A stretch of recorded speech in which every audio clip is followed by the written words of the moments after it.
not going on. I don't live here. I live here. Police is coming out.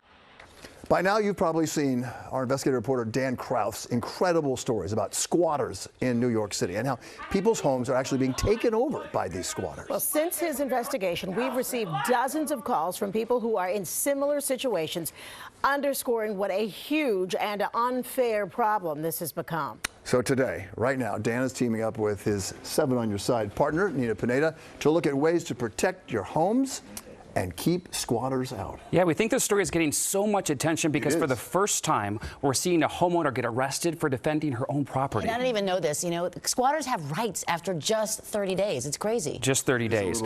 Local and state lawmakers, after watching a report, are trying to change that, and they filed a new bill which is actually gaining traction. Take a look. So Adele, you're getting arrested right now? I'm being arrested. For what? For being in my own home. When police arrested Adele Andaloro for changing the locks on her own home to prevent squatters from getting inside, she was charged with unlawful eviction. Since we first exposed what happened, Adele says the charges against her were dropped, but strangers are still living inside her home. One of the men told me he had a valid lease, but wouldn't show me proof. When they put those handcuffs on her, it was like somebody punched me in the stomach. Said, "This is unjust. This is unjust." And something has to be done about it. Yes, it's madness. Ann Korchak is with the group Small Property Owners of New York. So when you get a call from a property owner who has a squatter, what do you tell them? You know, the only thing they can do is hire an attorney and start the process. It's what the Landa family had to do. They bought a $2 million home in Queens in October, and the caretaker of the former owner refuses to leave. More than 6 months later, they're still in court. So our hands are tied. Our hands are tied with the law. We have received dozens of messages from homeowners in the same situation. One has been dealing with a squatter since November of 2019, another since last April, and it took another family 25 months to get the squatters out. I mean, millions and millions of people have watched your video and look at this and say, how could this be happening? Our investigation sparked a New York City Council members' rally calling for change. You think we're at a bad place now? It can and will get worse. But the change has to come to state law. It makes it difficult for police to intervene and requires homeowners to take squatters to court.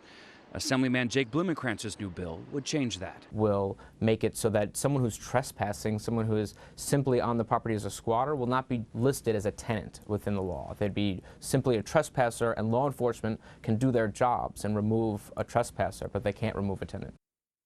So police can do their jobs. And just a few hours ago, the governor of Florida signed a similar bill. It will make it easier to remove squatters there. We'll see what happens with the cases here in New York. Meanwhile, you've been working on ways to protect homeowners from being in this situation. Yeah, you know, if you've inherited a property, Dan, or if it's your second home, you're just not near it, you're going to be away for an extended period of time.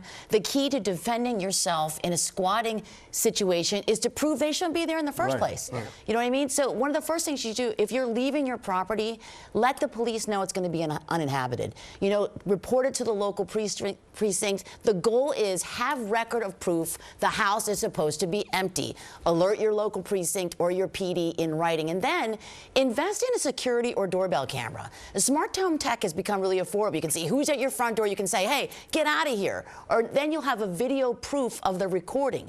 Some cameras now have floodlights that turn on when they detect movement and can cost less than $150. And once you buy the hardware, though, keep in mind that video recording and storage, that may come with some monthly fees, especially if you want to keep that video for longer than a month. 30 days is key here because once 30 days kicks in, they have rights. Yeah, and that's what you showed in your video there. They went into that, they can say they have rights after 30 days. Even if they say they've been there for 30 days, police send it to landlord-tenant court. So it's not even the number. If they say it's 30 days, they know what to say. This is just so different than any other tenant problem that we have. It really is. It really is. It's so frustrating. So besides the cameras, what else can you do? You can do this, Bill. Look, this was $3.47 at Home Depot.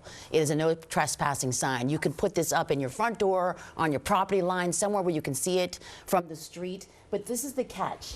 Take a time-stamped picture of the sign. Most iPhones do this automatically because what you want to prove to police is that the sign was up before the squatters moved in.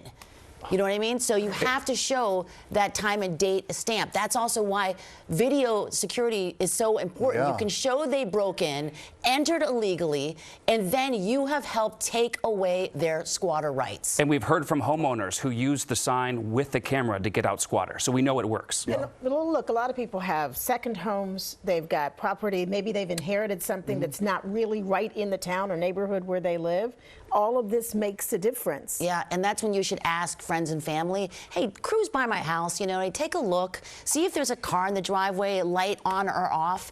And if you see something, don't tell them to confront the people inside, because as Dan's camera saw, that can get really dicey. Just tell them to let you know so you can let the cops know, hey, somebody is at my house. So you have brought this out in the open. It's come out of the closet. It is now a big issue. Is there going to be a change? Well, they tried to change the law 10 years ago, and it didn't work. So we'll see what happens. But I can tell you, since our story aired last week, it has got a lot more support and co-sponsors for the bill, and is also receiving bipartisan support. And that's why they call it 7 on your sign, right? Because you're on their side. Yes. It's really infuriating to think about this. It really is. Good job. Outrageous. Thank you. Really good job by both of you.